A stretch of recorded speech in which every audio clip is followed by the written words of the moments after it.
Assalamualaikum warahmatullahi wabarakatuh. Hai anak-anak hebat, selamat datang di MI Alkusnania Channel bersama Bu Juleka. Di video kali ini kita akan belajar tentang perkembangbiakan hewan, khususnya perkembangbiakan secara generatif. Materi ini ada di buku tematik kelas 6, tema 1, subtema 2, muatan IPA. Siapkan dan buka bukunya ya.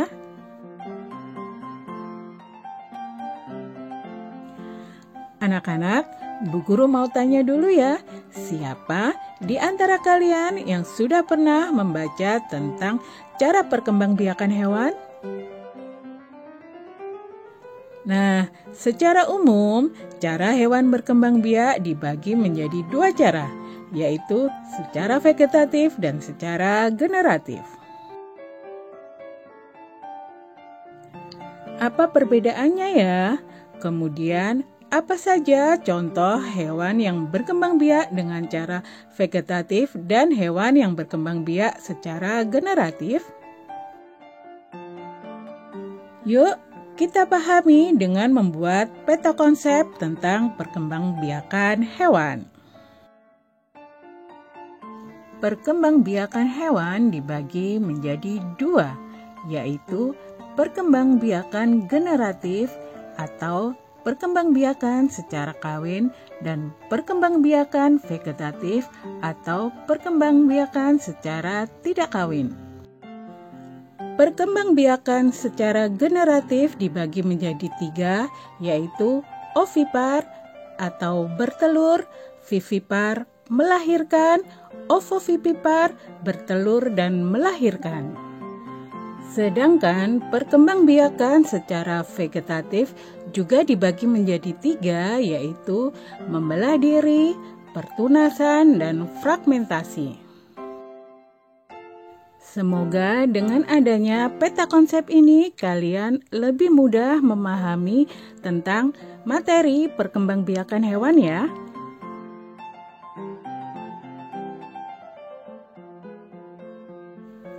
Sekarang mari kita bahas perkembangbiakan generatif.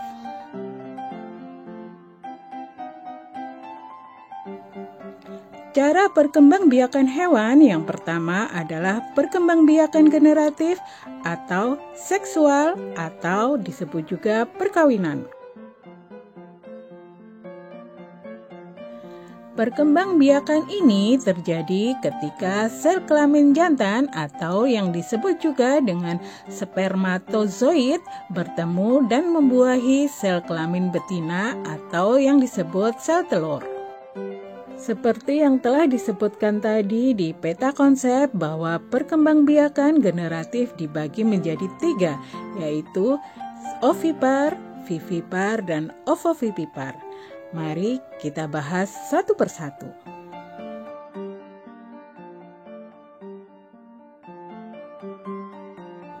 Satu, ovipar atau bertelur. Ovipar berasal dari kata ovum yang berarti telur.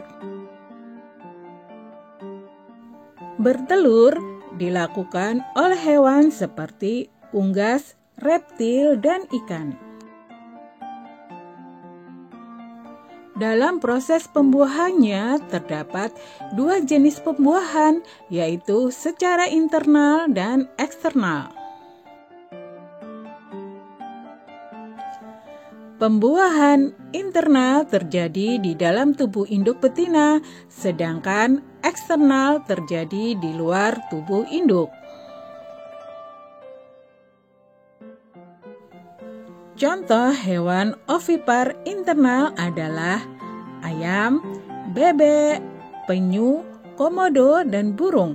Sementara contoh hewan ovipar eksternal adalah ikan dan katak.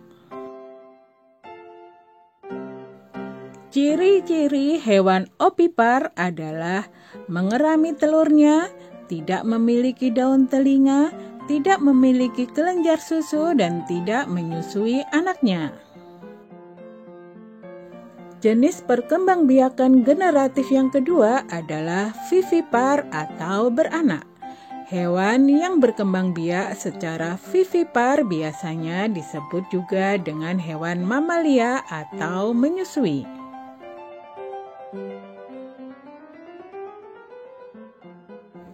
Embrio akan tumbuh dan berkembang di dalam rahim hewan betina, sehingga induk hewan akan mengandung selama beberapa bulan.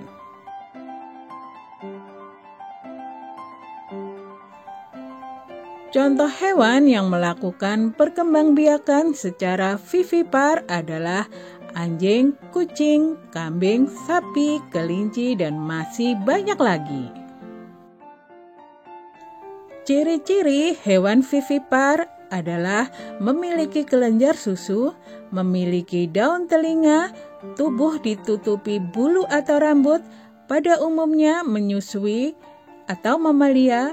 Keturunannya berkembang di dalam tubuh induk sebelum dilahirkan. Jenis perkembangbiakan generatif yang ketiga adalah ovovivipar atau bertelur dan beranak. Perkembangbiakan ovovivipar merupakan kombinasi antara ovipar dan vivipar. Adapun pembuahannya terjadi di dalam tubuh induk hewan.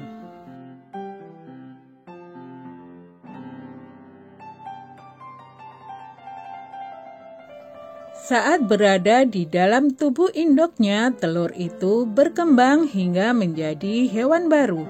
Setelah menetas, calon anak tersebut akan dilahirkan keluar dari tubuh induk hewan.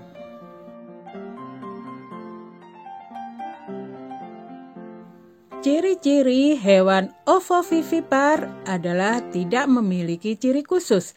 Yang membedakan hanyalah telur menetas di dalam tubuh induk dan kemudian dilahirkan. Adapun contoh hewan ovovivipar adalah ikan hiu, buaya, kadal, dan beberapa jenis ular. Untuk contoh jenis hewan ovipar, vivipar, dan ovovivipar itu hanya sebagian ya. Kalian bisa menambah sendiri berdasarkan keterangan yang sudah Ibu jelaskan tadi ya. Nah anak-anak, demikianlah pembelajaran kita kali ini. Semoga pembahasannya mudah kalian mengerti dan kalian pahami ya. Terima kasih sudah menonton. Jangan lupa subscribe. Bu Guru pamit dulu. Bye. Wassalamualaikum warahmatullahi wabarakatuh.